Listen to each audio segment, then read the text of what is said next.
Kazakhstan is one of the most multinational countries in the world. Here lives more than 130 ethnic groups and nationalities.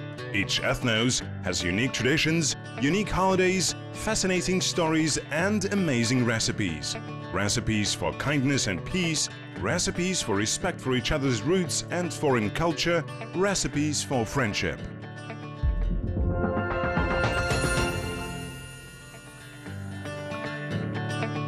Hello, this is the Recipe for Friendship, and in every episode we make stunning discoveries and amazing acquaintances with the culture, traditions and history of the peoples of Kazakhstan.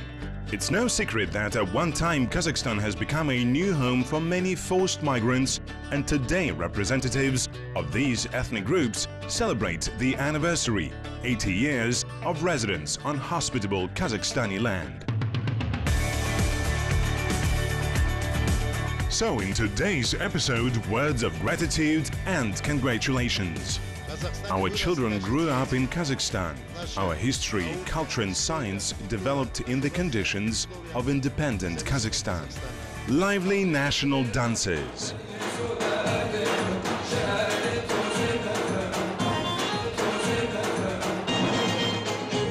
Touching stories firsthand. I'm so grateful to them. They didn't let us die from hunger. They gave us their house. They were Bagila Apa and Aznabak Aga. He was the head of the village. They gave their house to my grandparents because they had many children and lived in a hut.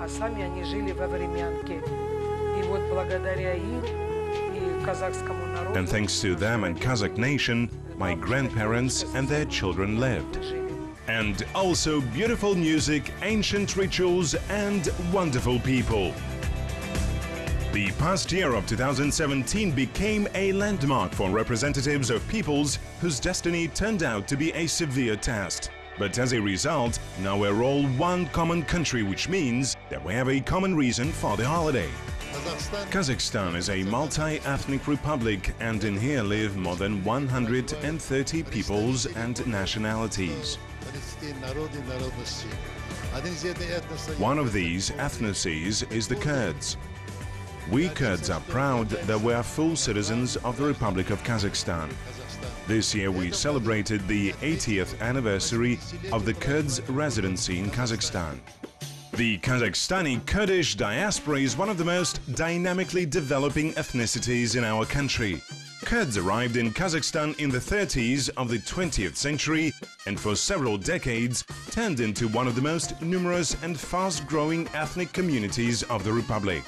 According to the estimate as of January the 1st, 2014, there were more than 42,000 Kurds in the Republic.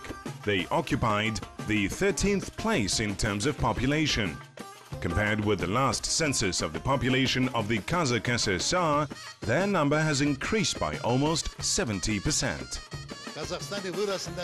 Our children grew up in Kazakhstan. Our history, culture and science developed in the conditions of independent Kazakhstan. We acquired our second homeland in Kazakhstan. I would even say just homeland. We are celebrating this date because we have gained independence with all Kazakhstani people and we live in conditions of independent Kazakhstan. Our children are fluent in the Kazakh language and we sing greetings and the words of gratitude to all Kazakhstanis who sheltered us in the land of Kazakhs in difficult times. And I wish all Kazakhstan people luck and prosperity in the land of the Kazakhs. The history of the migrants is like a book of destinies, and those who in difficult times not only was there for suffering people but gave shelter and food, sometimes in spite of their own needs, the rescued victims of deportation remember it for their whole lives. The history of resettlement of Kurds in Kazakhstan is associated with the Stalinist repressions. The head of the family which invited us, Bakar Gadinieva, knows about the hardships of the resettlement by example of her grandmother, grandfather and father, who was a little kid at the moment of the resettlement. They were transported in freight train. It was very cold and finally they arrived to Almaty 1. They had to stop on each station to get rid of dead bodies. And those ones who lived arrived to Almaty 1 and then they were settled in few villages. My ancestors got to Kazakhstansky village. With a great warmth in her heart, Bakar remembers the Kazakh family which helped them a lot. I'm so grateful to them. They didn't let us die from hunger. They gave us their house. They were Bagila Apa and Aznabak Aga. He was the head of the village. They gave their house to my grandparents because they had many children and lived in a hut.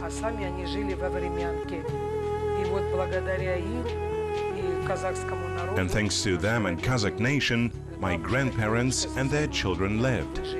Gadiev's Gasanov's family remembers and honors family of Bagila and Aznabak. Long time ago, Bakar, who was often called Bakit, and her foster sister received Kazakh names to show respect to their adoptive parents. They call me Bakit.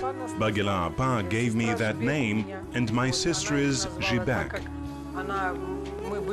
We were like her first children, and she gave us Kazakh names, which we're very proud of.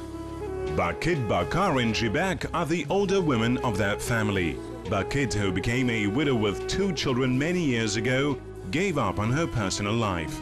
She dedicated her life to her family and she doesn't regret it. I tried to live a couple of months with one son, then a couple of months with another. They often look for me, call me, ask me where am I staying for today. I say that I go wherever I want. Today we were invited by hospitable Zainab, the eldest daughter-in-law. We were led to a huge kitchen which can accommodate a big family and guests. There we were met by all representatives of this big family. As usual, the brightest ceremonies, as in many other cultures, are connected with weddings. Since ancient times, Kurds used to betroth children when they were babies, bishik ketme. Now it is preserved only in provinces and even not everywhere. However, the last word in choosing of a life partner stays after parents. It's not after young bride and groom. By ancient custom, the bride is brought to the house. She is sitting in a room, and then after 12 o'clock, groom comes and meets her. It means that parents came to agreement, everything is solved. Nowadays, of course, everything is more liberal. Young people meet each other, get to know each other, and by the moment groom's parents have come to bride's house, everything has already been decided. Yes, it could be in the age of 15, 14. For example, my eldest daughter-in-law was 15 and the youngest 14. But I don't want my granddaughters to marry at such age. They are merely children. I worry about them. I wouldn't let my granddaughters marry now. They have to be 18, 20. Kurdish wedding may take a few days. Every day, if not every step, is accompanied by a conditional and it runs by rules. And people say that there's no any step taken without paying money. But finally, newlyweds arrive to groom's house where bride becomes a fully fledged mistress. She's met by 2 youngie girlfriends, one from her family and the other from the groom's. They are leading her to the porch where happy mother-in-law is dancing with a pillow in her hands. The pillow is also a symbol, it is made especially for that day. It is noteworthy that the bride's face is veiled, although usually Kurdish women do not hide their faces and wear veils. A key moment, flipped over plate, which waits for the young woman on the steps of the porch. This plate should be broken by bride's foot as a sign that she banishes all evil spirits and establishes her rights and rules at her new home. Then the door which by young bride entered the house should be smeared with honey. It's made for her life in a new house to be sweet and long-lasting.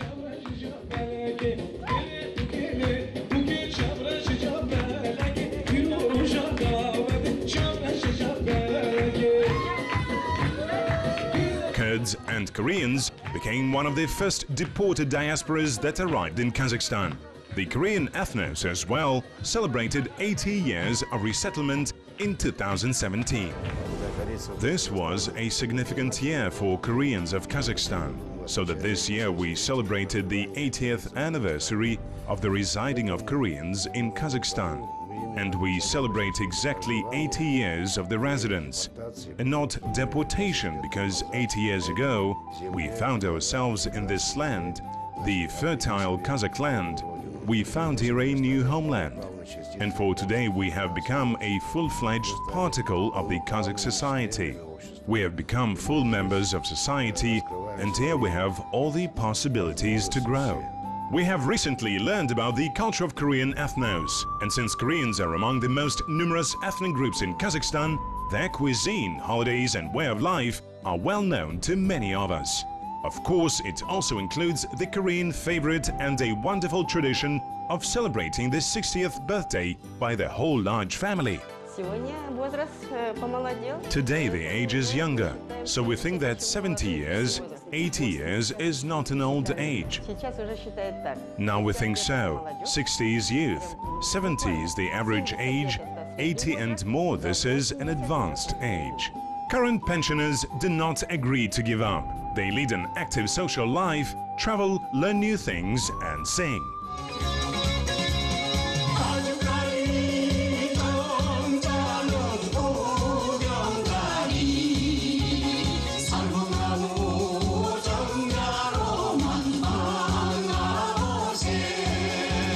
Rodina National Choir under the permanent leadership of Vladimir Shin celebrated their 25th year anniversary in 2017. By the way, the most mature of more than 40 vocalists here has already celebrated their 86th birthday. We lived and live like we used to. I was born when my family arrived here in 1937. I already have both my father and mother buried here, so I think I found my homeland here, thanks to the great Kazakh people who sheltered us, which prevented our children and in general the Koreans from perishing. This wonderful choir dedicated their new song to the history of migration and the acquisition of a new homeland. The author of the music is the artistic director of the chorus Vladimir Ilyich Shin, and the Korean lyrics were written by Lilia Tian, one of the soloists.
According to historian Pavel Polyana, 10 ethnicities were subjected to total deportation in the USSR. Koreans, Germans, Ingermanland Finns, Karachais, Kalmyks, Chechens, Ingush, Balkars, Crimean Tatars and Meskhetian Turks. 7 of them, Germans, Karachais, Kalmyks, Ingush, Chechens, Balkars and Crimean Tatars, lost their national autonomies at the same time. The first wave of migrations was in 1937. Further in 1939, the Karachais were deported, then the Germans, Ingush, Chechens and Balkars. The story of Lubov Askatovna Bichikeva is an example.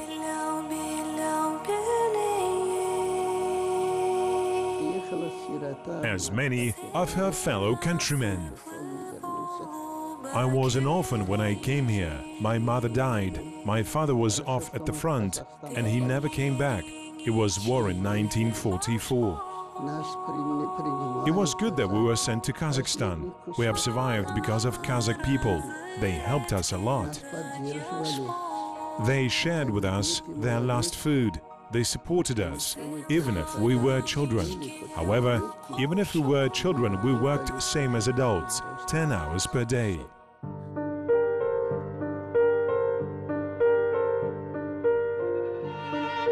Social and political events of the first half of the 20th century were quite dramatic for many people. A 13-year-old girl and her brother became victims of false accusations of whole nations of aiding the invaders and banditry. We were sent to a village in Almaty, Almaty 1, October region, village number 5. Those days people were given bread only for food cards, and bread was sold only for money. And how are you supposed to buy it if you have no money? No one will give it for free. Today, more than 35,000 descendants of Karachay-Balkar refugees live in Turkey, Syria, countries of West Europe, USA, Kyrgyzstan, Kazakhstan and other countries. As many other refugees, Luba had only brother and grandmother, who was at her 70s in 1944. They tried to survive as best they could. There were 15 families in one barrack. We lived and worked together. I and my brother were given 500 grams of bread per day, and my grandma was given only 300 grams. It was obvious that she couldn't survive. Such tragedies, such grief, it was beyond her strength. She died after 3 to 4 months. So there only me and my brother left. He was 14. After the war was over, life seemed to get right. The war was over and me and my brother were given medals for valiant labor. Our village supported us a lot, even if we were kids. Lubova Skatovna and her relatives are grateful to people who supported them, who shared their house and bread with them. They shared their house with us. Such a good people. There are no such people anywhere else. We went to boarding school to study. However, we didn't have any money to live. All our schoolmates went home at the weekend, but what should we do? Where could we go? What were we supposed to eat? Then my brother told me, I think that we'd better go to work rather than study, so we started to work.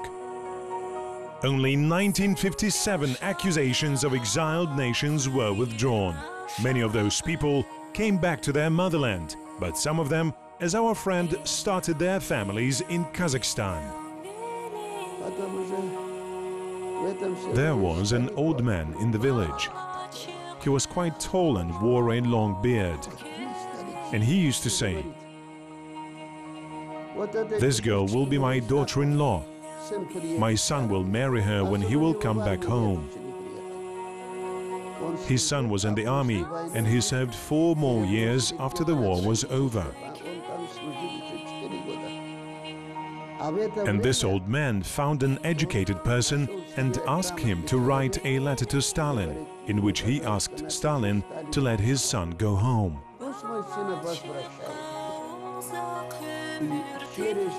And 3 months later, after his son came home, in May of 1949,